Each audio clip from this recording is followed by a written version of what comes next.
Après 10 jours passés dans le Kansai, j'ai pris la direction d'Hiroshima. Arrivé en début d'après-midi, il faisait un temps exécrable. Le plus abominable depuis mon arrivée au Japon. Après avoir déposé mes bagages dans l'hôtel, j'ai profité d'une éclaircie pour aller faire un tour aux alentours.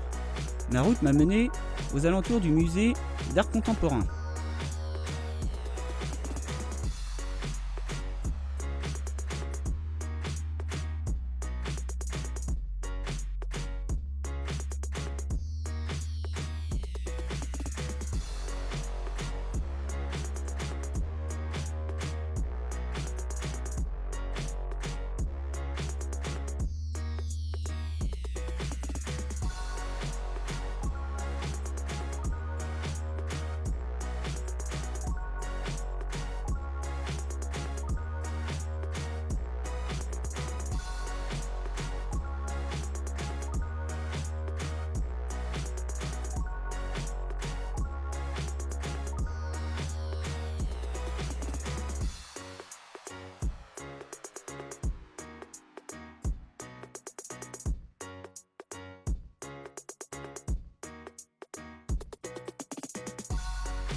Le lendemain, le soleil étant de retour, j'ai commencé par aller faire un tour en direction du château d'Hiroshima.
Dans l'enceinte fortifiée du château se trouve le sanctuaire Gokoku.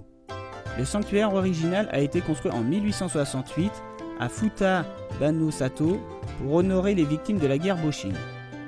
En 1934, il est démantelé et placé là où il se trouve et son nom est changé pour celui d'Hiroshima Gokoku Jinza.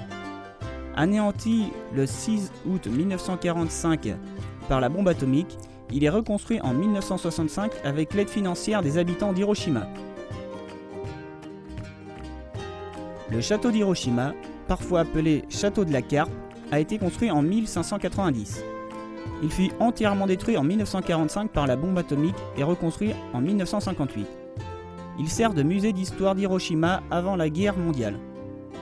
Il fut construit à l'origine en bois de pin et désigné trésor national en 1931. Le château reconstruit comporte uniquement la tour principale qui est faite essentiellement de béton armé. Il mesure 26 mètres 60 et repose sur une fondation de pierre de 12 mètres 40.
Après le château, j'ai pris la direction du dôme d'Hiroshima et suis passé devant un jardin.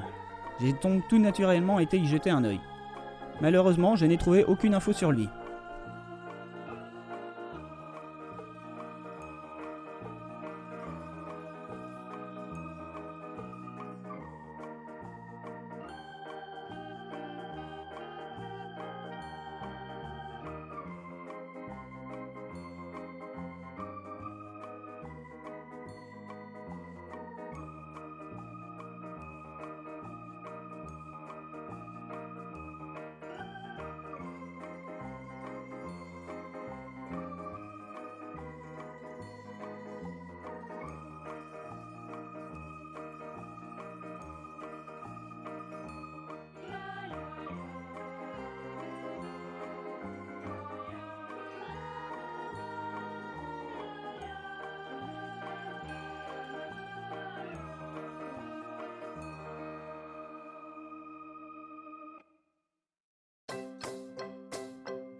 J'ai ensuite repris ma route en direction du dôme d'Hiroshima. Pour cela, je suis passé sur le pont qui a servi de cible pour le largage de la bombe atomique. Ce pont a été choisi car il est facilement reconnaissable du ciel. Il forme un T, comme vous pouvez le voir sur la carte.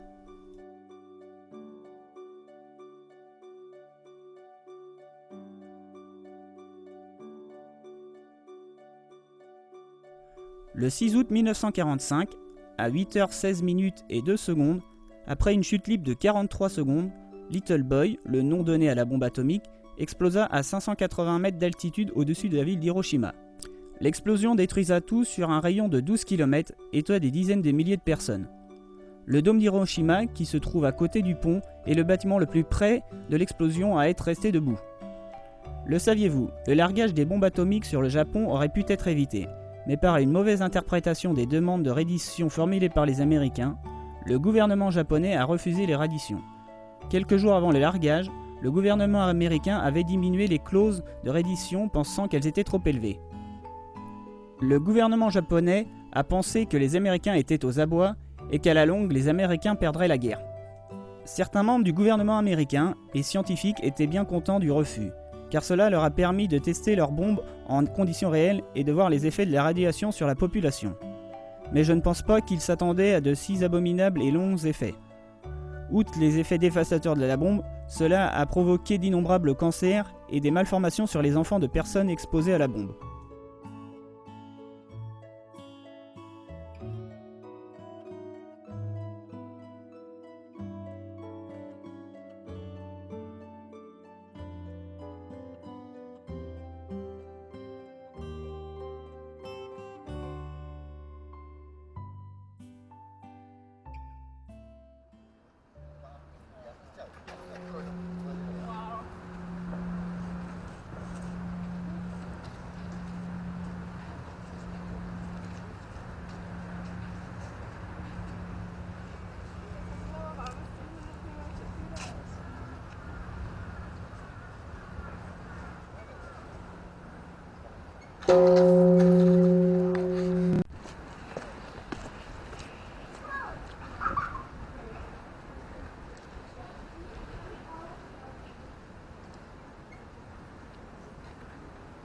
Dans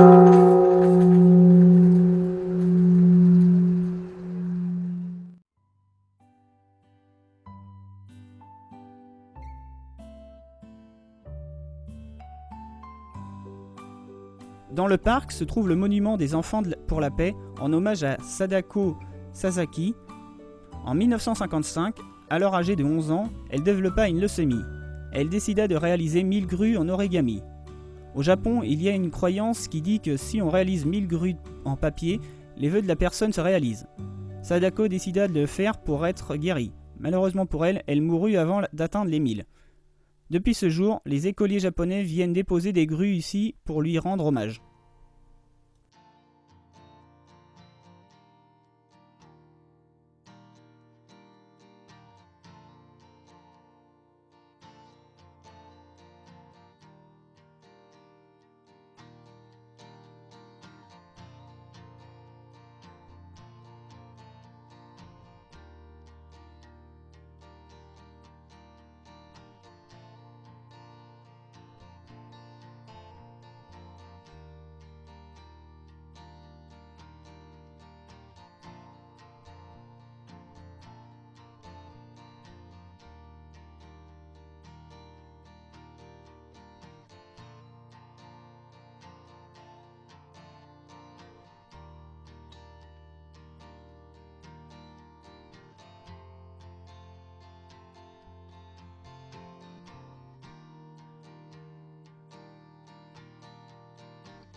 J'ai ensuite été au musée du Mémorial de la Paix, où se regroupent plein d'objets qui ont résisté à la chaleur de la bombe.